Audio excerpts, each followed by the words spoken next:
దేవునికి మహిమ కలుగునుగాక. చిన్న ప్రార్థన చేసుకొని దేవుని యొక్క వాక్యం నిందాం. మహాపరిశుద్ధుడైన తండ్రి, ప్రేమ కలిగిన మా దేవ, ఈ ప్రత్యేక సమయంలో మాతో మీరు మాట్లాడండి తండ్రి. మీ స్వరమును మాకు వినిపించమని ప్రార్థిస్తున్నాను నాయనా. నీకు స్తోత్రములు. మీరు మాట్లాడితే మేము బాగుపడతామయ్యా. మీరు మాట్లాడితే మేము బ్రతుకుతామయ్యా. మీరు మాట్లాడితే మేము దీవించబడతామయ్యా. మీరు మాట్లాడితే మేము సరిచేయబడతామయ్యా. మీరు మాట్లాడితే నీ రాజ్యము కొరకు మేము సిద్ధపడతాము తండ్రి.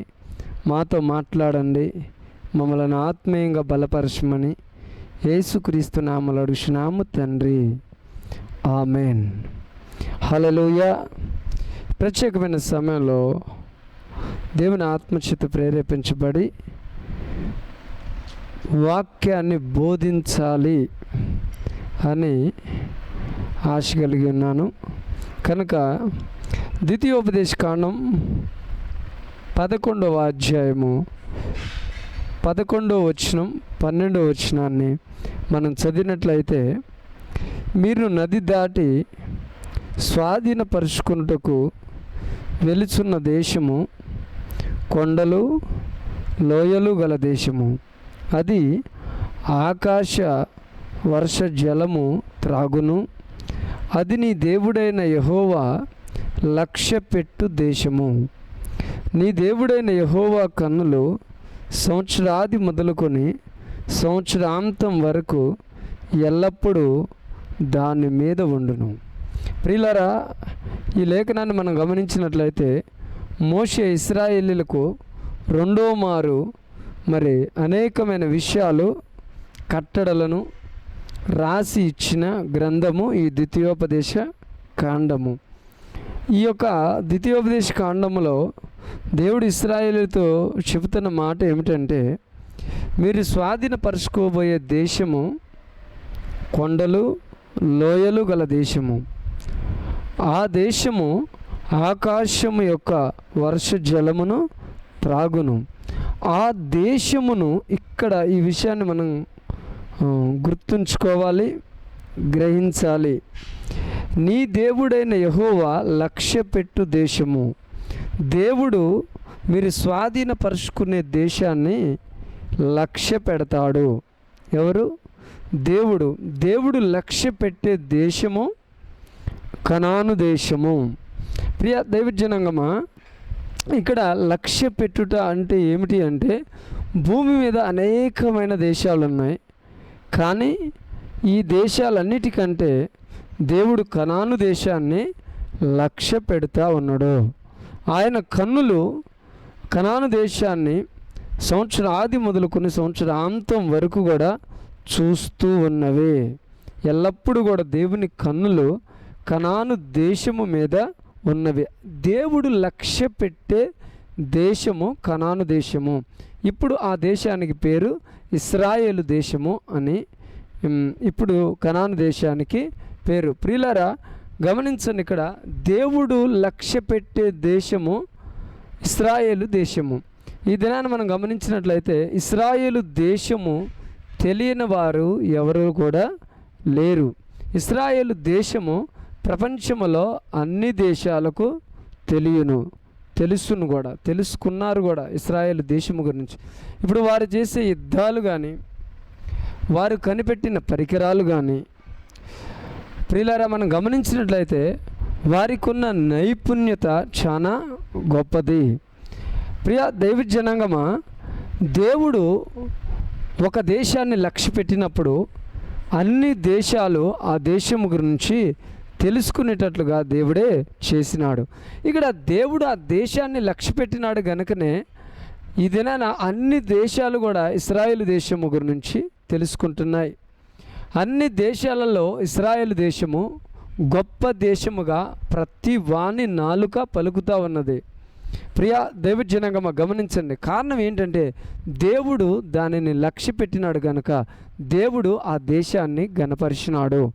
ప్రియులారా, భూమిని దిగంతముల వరకు కూడా నిన్ను దేవుడు ఘనపరుస్తాడు, నిన్ను దేవుడు హెచ్చిస్తాడు, నిన్ను దేవుడు బలపరుస్తాడు, నిన్ను దేవుడు వాడుకుంటాడు. దేవుడు నీ నామమును ఘనమైనదిగా చేస్తాడు. ఎప్పుడు అంటే నిన్ను దేవుడు లక్ష్య పెట్టాలి, నిన్ను దేవుడు లక్ష్య పెట్టాలి.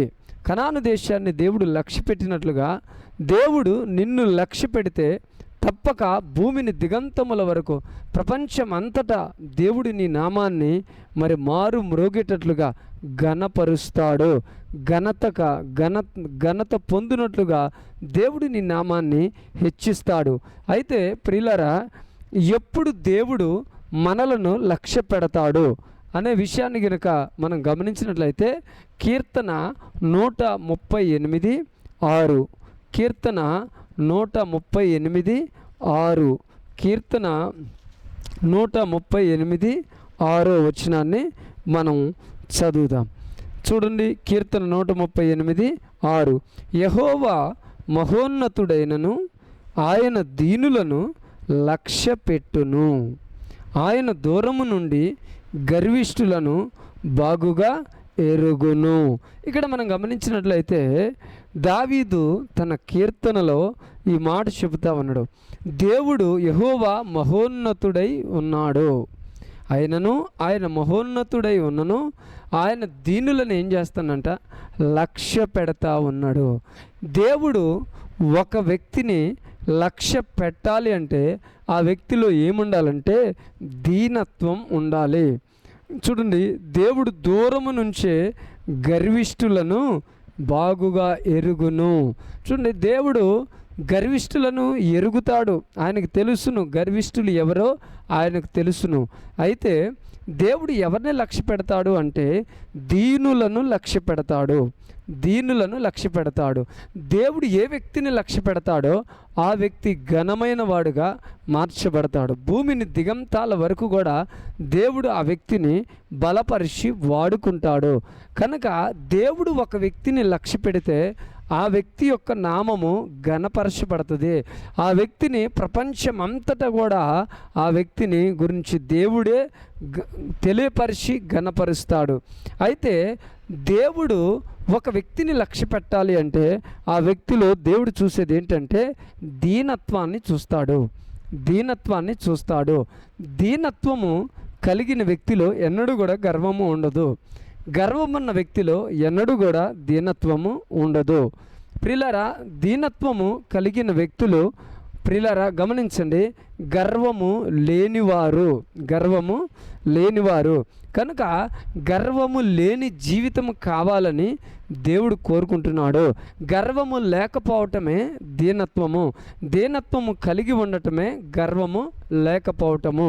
కనుక దేనిని బట్టి కూడా మనం గర్వించటానికి వీల్లేదు. మనకున్న టాలెంట్ని బట్టే కానీ, మనకున్న ధనాన్ని బట్టే కానీ, మనకున్న చదువును బట్టే కానీ, మనకున్న ఉద్యోగాలను బట్టే కానీ, మనకున్న పొలాలను బట్టే కానీ, మనకున్న ఆస్తుపాస్తులను బట్టే కానీ దేనిని బట్టి కూడా నువ్వు గర్వించటానికి వీల్లేదు.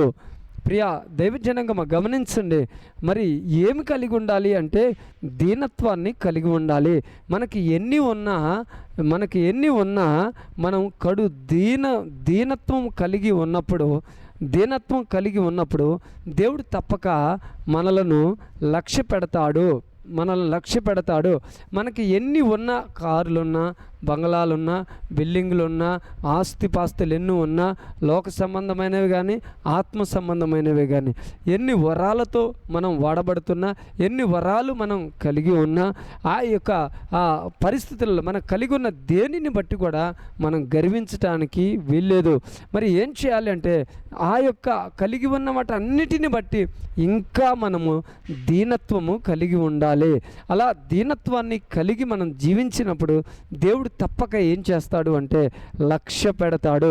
నువ్వు ఎంత దీనుడిగా జీవిస్తావో నిన్ను దేవుడు అంతగా లక్ష్య పెట్టి అంతగా ఘనపరిచి దేవుడు నిన్ను వాడుకుంటాడు, దేవుడు నిన్ను బలపరుస్తాడు, దేవుడు నిన్ను స్థిరపరుస్తాడు, దేవుడు నిన్ను హెచ్చిస్తాడు. దీనుడిగా ఉండు, దీనత్వమును ధరించుకొని ఉండు. బహు దీనుడుగా నువ్వు జీవించగలిగినట్లయితే నువ్వు తప్పక ధన్యుడుగా మార్చబడతావు. కనుక ప్రియులారా, దేవుడు కనాను దేశాన్ని లక్ష్య పెట్టినాడు, ఆ దేశాన్ని దేవుడు హెచ్చించినాడు. దేవుడు నిన్ను కూడా లక్ష్య పెట్టాలి. లక్ష్య పెడితే నువ్వు కూడా హెచ్చించబడతావు. నువ్వు హెచ్చించబడాలనేది దేవుని యొక్క ఉద్దేశం. ప్రపంచంలో అన్ని దేశాలకు నీ పేరు తెలియబడాలి, అదే దేవుని యొక్క ఉద్దేశం. అయితే దేవుడు అంటున్నాడు, నేను నిన్ను లక్ష్య పెడతాను, నీవు దీనత్వం కలిగి ఉండాలి, బహుదీనుడుగా నువ్వు ఉండాలి. అలా బహుదీనత్వాన్ని కలిగి నువ్వు ఉన్నప్పుడు తప్పక నేను నిన్ను లక్ష్య పెట్టి నేను నిన్ను గొప్పవాడిగా చేస్తాను. అట్టి కృప దేవుడు మనకిచ్చి నడిపించునుగాక. ప్రార్థన చేద్దాం. మహాపరిశుద్ధుడైన తండ్రి, ప్రేమ కలిగిన మా దేవ, ప్రత్యేకమైన సమయంలో తండ్రి, నువ్వు లక్ష్య పెట్టే దేవుడు అని, నువ్వు లక్ష్య పెడితే ఆ యొక్క జీవితము ఘనమైనదిగా మార్చబడుతుందని మాతో మాట్లాడితివయ్యా. మాలో నుంచి దీనత్వాన్ని కోరుకుంటున్నావు ప్రభా. మాకు దీనత్వమును దయచేయమని ప్రార్థిస్తున్నాను. నిజమే, మాలో గర్వం ఉన్నది, మాలో అహంకారం ఉన్నది, మాలో అతిశయం ఉన్నది, నీకు వ్యతిరేకమైన కార్యములు మాలో అనేకమున్నాయి ప్రభా. వాటిని బట్టి క్షమించమని కోరుకుంటున్నాం. ఈ దినము నుంచి దీనత్వాన్ని ధరించి బహుదీనులముగా నీ ఎదుట నడిచే కృపను మా అందరికీ దయచేయండి. నీ దృష్టికి మేము దీనులుగా నడిచే కృప భాగ్యమును మా అందరికీ మీరు అనుగ్రహించండి దేవా.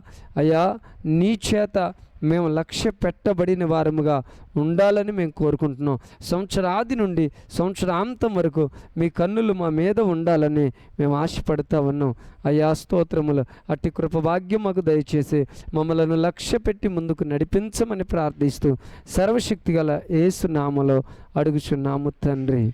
Amen, amen, amen. Hallelujah, hallelujah. God bless you all. Amen.